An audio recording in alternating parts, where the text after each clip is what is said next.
Good afternoon, everyone, and we are going to start today with our state auditors. And the facilitator for state auditors is Mona Trempe. She is the vice chair for the Democratic Party of New Mexico and CD1. Thank you, Mona. Thank you, Pam. And welcome everyone to this exciting event. It's so, I know we're all a little tired of Zoom, but this is a great opportunity for people all over the state to get to know the candidates much better than we would if everyone was spending all their time in a car driving. But let me get right down to business. Ground rules, each candidate has 2 minutes for an introductory statement. Then we will have a series of 5 questions. You get 2 minutes to answer each question. Pam Cordova is our timekeeper. She will give you a 15-second warning, and then she will, there'll be bells and whistles to tell you that your time for that particular topic is up. I'm going to start in alphabetical order with the opening statements. So please, Mr. Maestas. Thank you, Mona. Good afternoon, Central New Mexico Democrats. My name is Joseph Maestas, and I'm a candidate for New Mexico State Auditor and Chairman of the New Mexico Public Regulation Commission. As chairman of the commission, I'm leading the effort to help make solar energy accessible for all New Mexicans, helping to expand broadband service to rural and tribal areas, and implementing our state's transition to a clean energy future. I'm a native New Mexican raised on a small farm in Santa Cruz, and I help to run a family-owned business. I come from a family of public school teachers and military veterans, and that's where I learned the values of public service, hard work, and doing the right thing. I hold a bachelor's and master's degrees in civil engineering. I worked at all levels of the federal government for over 30 years. I also served my communities as a municipal elected official for 14 years. That includes serving as mayor of Espanola, as well as Santa Fe City Councilor. Back when I was at Espanola City Councilor, I faced a corrupt, entrenched administration.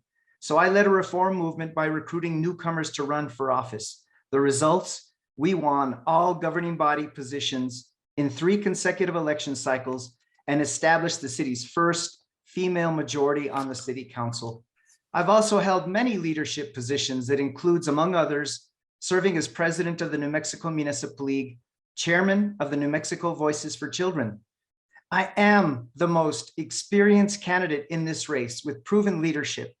I will modernize, strengthen, and prepare the New Mexico State Auditor's Office to help guide the state through the accountable and transparent administration of billions of dollars of federal aid. I want to be your independent watchdog to help root out fraud, waste, and abuse of taxpayer money. I'm proud to be endorsed by our state treasurer, Mr. Tim Eichenberg.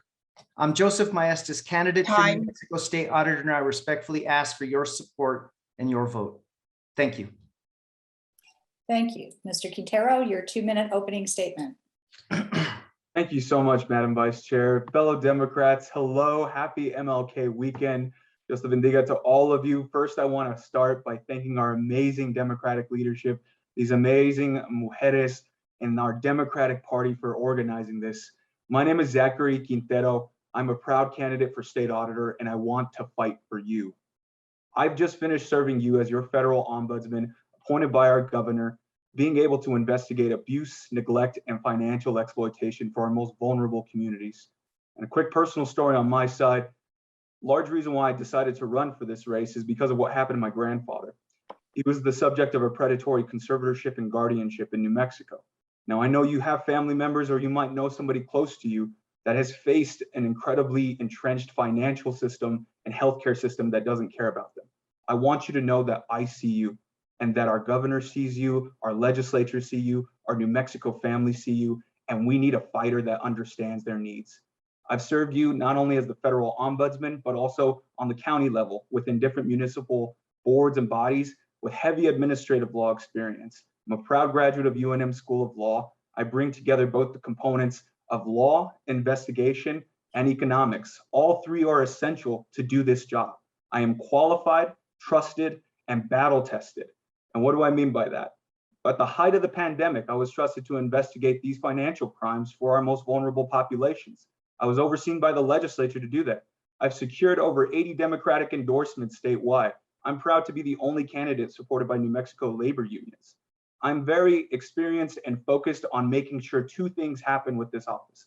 One, that we protect our people and finances, and two, by making sure that our most vulnerable communities don't go without the protections they deserve. They deserve dignity and access to justice. I'm Zach Quintero. I respectfully ask for your trust, your support, and your vote to represent our party as the next state auditor of New Mexico. Gracias. Thank you. So now we'll move into the series of 5 questions. I'm going to ask the first question to Mr. Quintero, and then I will move on to Mr. Maestas. So the first question is that statewide elected officials have the capacity to be heard and received in a special way. What obligation do you have to support the Democratic Party of New Mexico's platform as an elected official? Is there a plank of the platform that you would advance, and how would you use your office to do so? Are there any items on the platform you don't support? Complicated question. No, it's not complicated. I feel actually it's multifaceted in the best way, Madam Vice Chair, because we have such a diverse party with multiple voices in it. We're a big tent party. And for a long time, we've been talking about bringing more young people into the party, having an intergenerational government. This is our chance to make it happen. I represent that.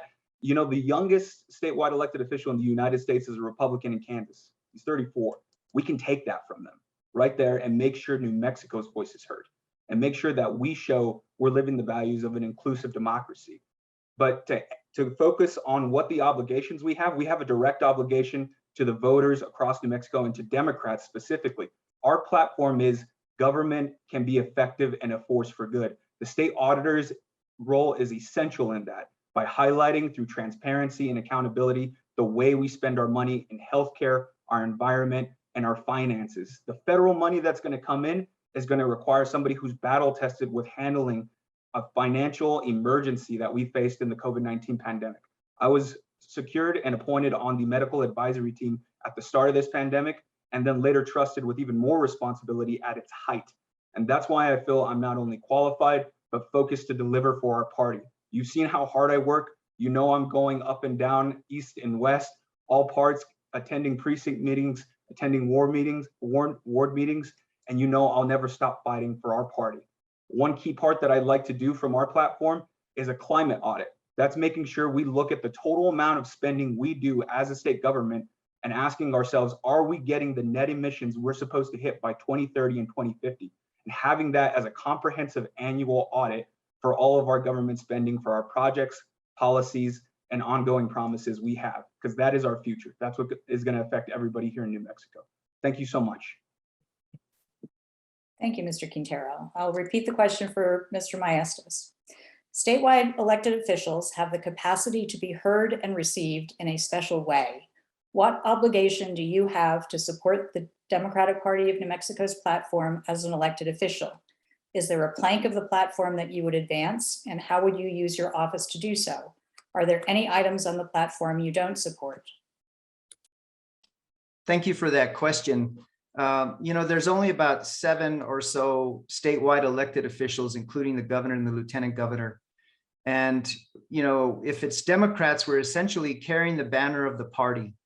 And first of all, it's important that our messaging and our cooperation among all the statewide elected officials are consistent with our platform and represent the party's interests, not just in the short term, but in the long term. Now, in terms of having the voice, I mean, obviously, we do have a bigger bully pulpit, right, to get these messages out. And, we're right in the midst of a pandemic. We're about to realize an incredible windfall of federal monies. And so we need to make sure that we're sensitive to that we're helping the state, recover from the pandemic, but yet working with state agencies to ensure that they are ready from day one to receive these funds and administer them in an accountable and transparent manner. Our party is a party of the people. And I think it's critical that we all work together as one. And I think that as the next state auditor, I want to make sure that we frequently coordinate, with the party. I think our platform has to be a platform that is not fixed in time, but is fluid and adjusts with the different things that we're facing, like this pandemic. And so there's great potential from statewide elected officials to help represent our party. Because look, what we do in upholding the public trust reflects on our party. And that's why I feel I am the candidate with the most experience and the leadership to really hit the ground running and ensure that the party is strong going forward. Time. Thank you. So, Mr. Maestas, you'll also have the first opportunity for the second question. As state auditor and with a Democrat in the governor's office, you are charged with independently holding the executive accountable. How will you maintain that independence and execute on accountability when it is potentially harmful to Democrats or the Democratic brand in general? Well, I think, perception can become reality in terms of being impartial and independent. But it really takes an effective executive leader with the necessary experience to really not just communicate that independence and autonomy, but to show it in his or her actions. And if there is a complaint that comes in, it's anonymous through the fraud, waste, and abuse hotline, and it may involve a high-profile state agency or head of a state agency, well, the state auditor has to move on those, has to be strong and really stand up to anybody in the spirit of upholding the public trust. And I think checks and balances in our democracy is critical. And I think we found that out in the big lie. And the efficacy of our elections seemed under threat. And so any executive leader like that really needs to be independent, but yet cooperative. And one thing that I am professing is that as the next state auditor, it's easy to say gotcha, but it's even tougher to take steps and use limited resources to prevent fraud, waste, and abuse. Prevent it. So I'm going to work on a combination of initiatives on fraud, waste, and abuse prevention, modernizing the state auditor's office, and helping to prepare state agencies for this windfall of federal money. And working with the executive. I mean, it may not be entirely clear, what the state agency's role is going to be for certain types of federal money. And it's going to take a lot of coordination with the executive. And so there can be cooperative coordination without compromising independence on the part of the state auditor. Time. Thank you, Mr. Maestas. Mr. Quintero, I will repeat the question for you. Thank you. As state auditor and with a Democrat in the governor's office, you are charged with independently holding the executive accountable. How will you maintain that independence and execute on accountability when it is potentially harmful to Democrats or the Democratic brand in general? I'm reminded of two things. The first is, directly that, having a focused qualifications and related and relevant experience to this office is essential.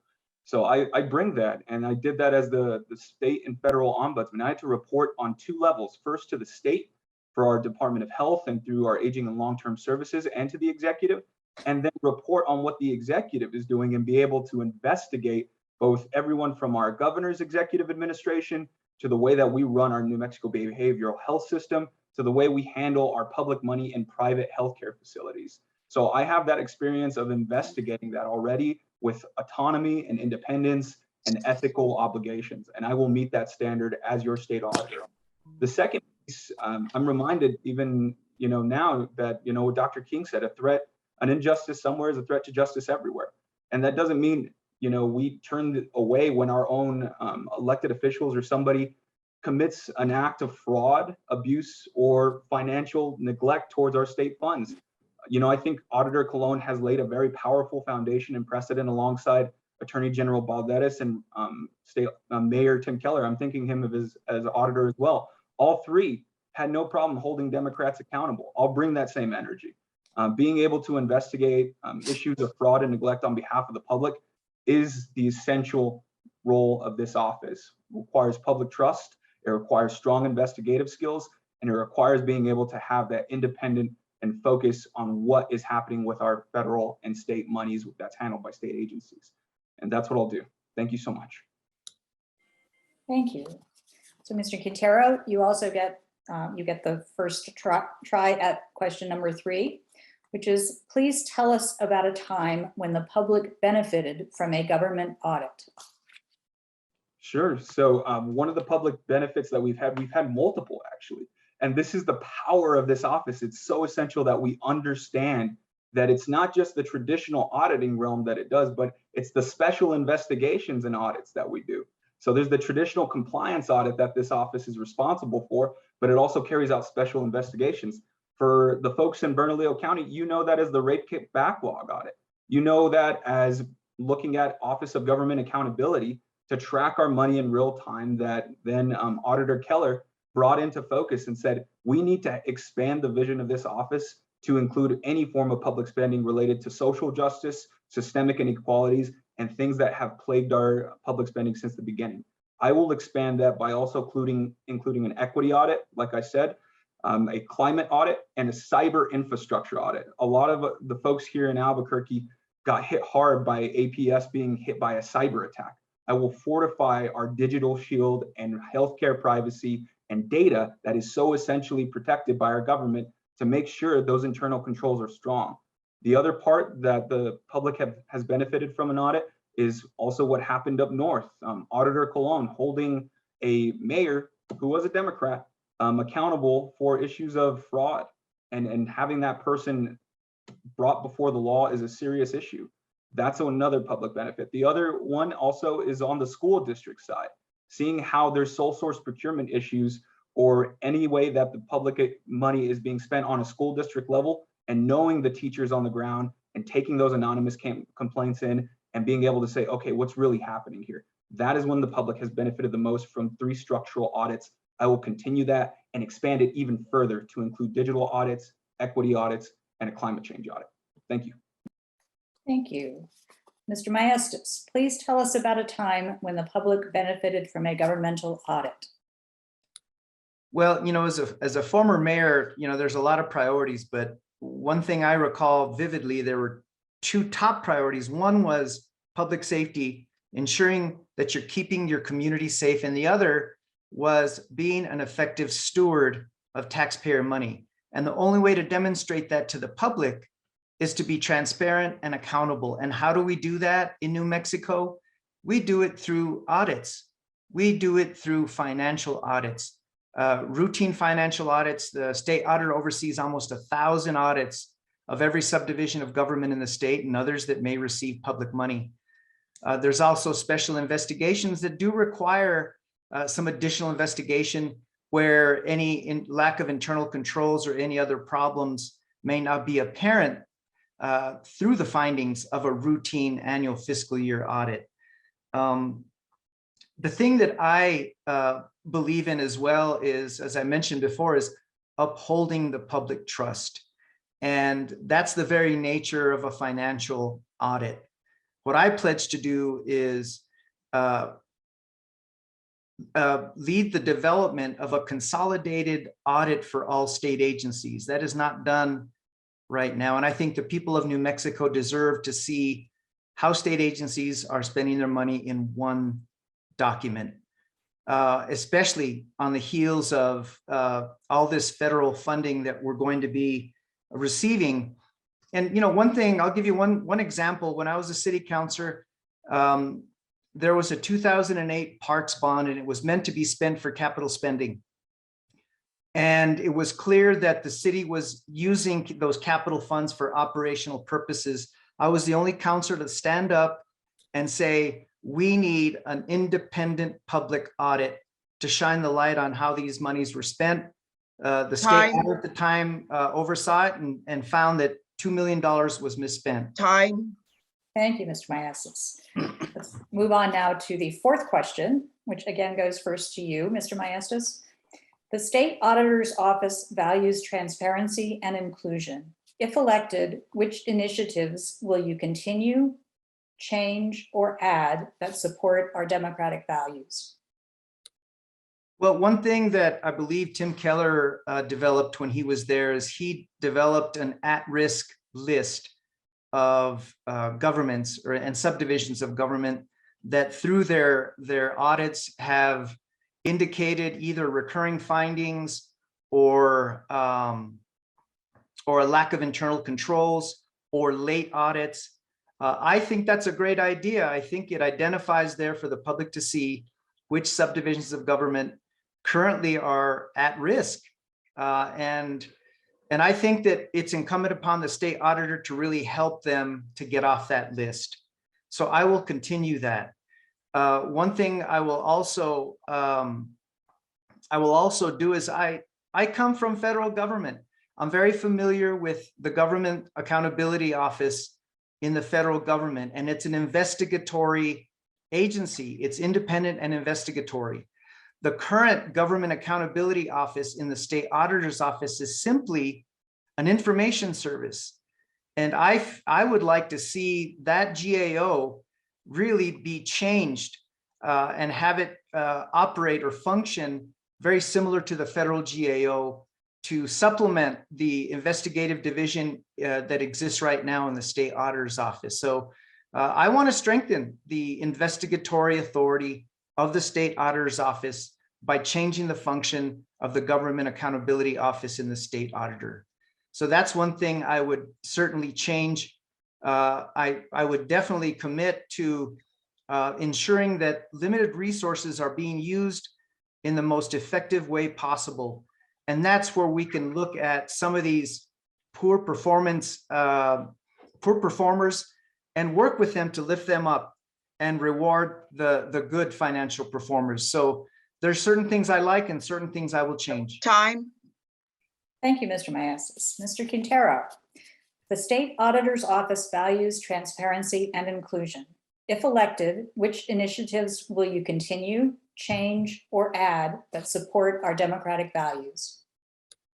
Thank you so much, Madam Vice Chair. Fellow Democrats, what I would like to be able to include, you've heard a little bit of a preview about, it's expanding that role of the Office of Government Accountability and Special Investigations to include three things. So the first is a dedicated fraud unit for conservatorships and guardianships to protect our seniors, our veterans, and our most vulnerable populations in New Mexico. When we talk about the next 4 years and that federal money coming in, we are going to need a focused approach to make sure that our seniors and our most vulnerable populations don't fall in through the cracks and are subject to predatory conservatorships and guardianships like my family was. So I'll fight for you and make sure we get that done in the first week of building together a team that I've already worked with, not only in the State Auditor's Office, but with the Attorney General and having a special prosecutor assigned to it. The second and third parts that I'd like to build out further in this office involves our statewide strategy and values as Democrats, which is every zip code is important here for us to win in 2022. We cannot neglect the rural communities, our pueblos, nations, and tribes. And the way that we transform that is as follows: a designated program in partnership with the private sector and nonprofit sector to have designated rural resource officers in northern, central, and southern New Mexico, including a specific line of support for our Acequias and land grants community, and in particular, our indigenous communities that would like to conduct investigations and audits, but are not getting the support they deserve from the federal government. My team will be able to help walk through any kind of training, investigative accounting practices that would be essential to catching fraud that helps all of us here in New Mexico, and making sure that we look out for every size of community. So that's the second piece. And the final is making sure that we have that kind of accountability that we've seen some shenanigans lately, Democrats. And to borrow the word from our president, Joe Biden, we've seen some shenanigans. And what do I mean by that? We recently saw that there was a fraud committed by the Republican Party pushing electors to the national level from New Mexico, trying to decertify our president's election. And I'm going to be able to investigate that as well. That's my commitment to you. Thank you. So, Mr. Quintero, you also get first opportunity to answer the last and fifth question. Since the state auditor is required to audit all state agencies every year, how would you prioritize the agencies and why?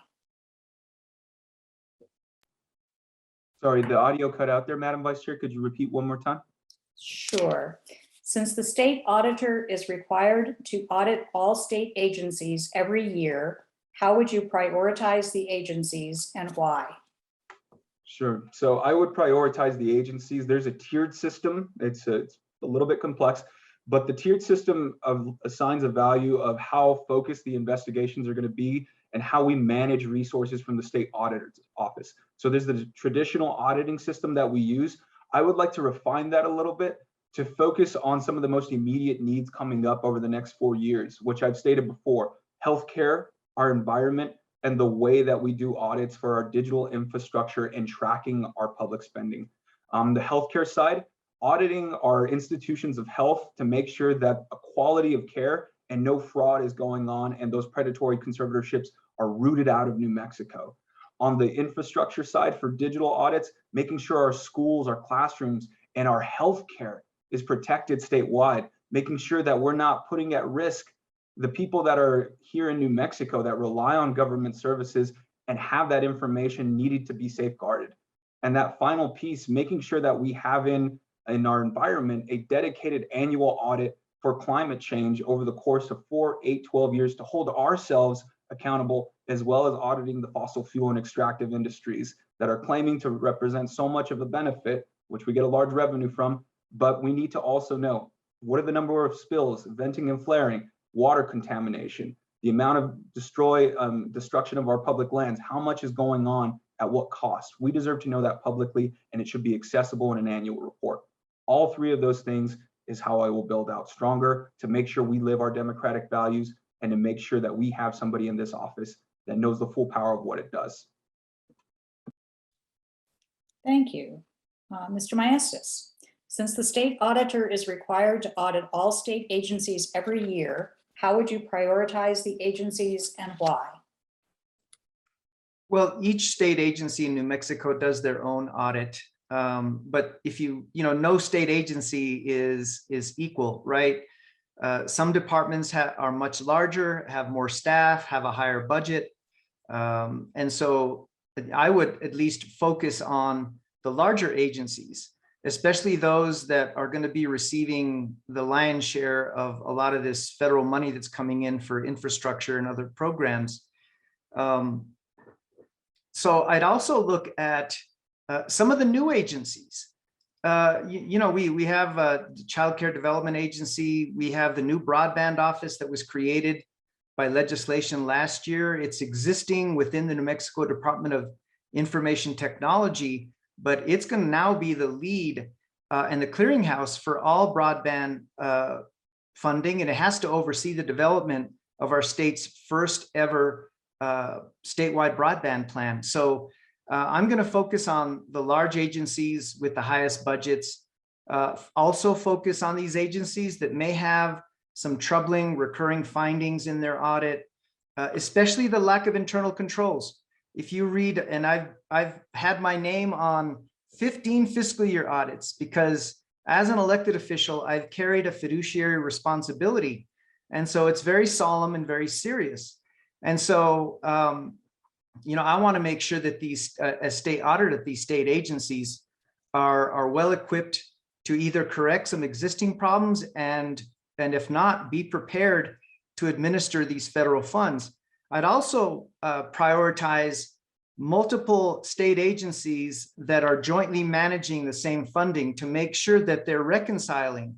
I've heard stories where you have multiple agencies managing the same funding source and they don't reconcile. So those would be my priorities going forward. Time. Thank you very much. So we've reached the end of our questions for the candidates for the auditor position. Thank you both very much for your time this afternoon and for spending part of your Sunday talking to voters all over the state.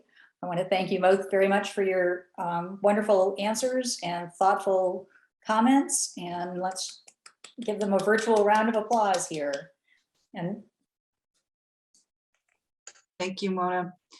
Before You asked the last question, so go ahead or answered last, so go ahead and do your 2-minute closing statement. Okay, thank you. And I especially want to thank the chairs for Bernalillo, Sandoval, and Valencia counties for putting on this forum.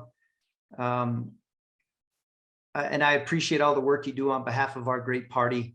Listen, fellow Democrats, I am so honored to be your chairman of the Public Regulation Commission. I've been responsible for upholding the public's trust for decades in public service and carried that fiduciary responsibility that I mentioned as an elected official. I think the differences among the candidates in this race are clear. Leadership and experience matter and can't be substituted. Integrity counts, and wisdom, and you can see I've got some signs of wisdom up here. It can't be taught. And so as your next state auditor, I will stand up against powerful interests and do my share in restoring trust in government. I'm Joseph Maestas, candidate for New Mexico State Auditor, and I hope to be your clear choice in this upcoming election. And I respectfully ask for your support and your vote. Thank you. Thank you, Mr. Quintero. Thank you so much, Madam Vice Chair. Fellow Democrats, thank you so much for making time today, this Sunday. It is an honor to be here with you. Again, my name is Zachary Quintero. I'm a proud Democrat and son of New Mexico. I am fighting for our people, for our vulnerable communities, for our land, for our water, for our air, and for modernizing and upgrading our government to live out the values we have as Democrats. I've been trusted, vetted, and battle tested throughout the COVID-19 pandemic, trusted by our governor, overseen by our legislators, and focused on our most vulnerable communities. I served you as our federal ombudsman as an investigator of abuse, neglect, and financial exploitation. I've served you as a proud Democrat here in our party, and I'm asking for your trust, your respect, and your vote to be our party's nominee for the state auditor position of New Mexico. I'm honored to be here with you again today. And I just want to close by thanking and remembering the memory of Dr. King and the efforts that we're living out right now at this call. We are together as Democrats. We don't take shots at each other. We don't boast. We don't try to bully people. We remind each other of the values that we live right here, which is we need to win in 22. We need to make New Mexico fully blue. Let's go out and do it.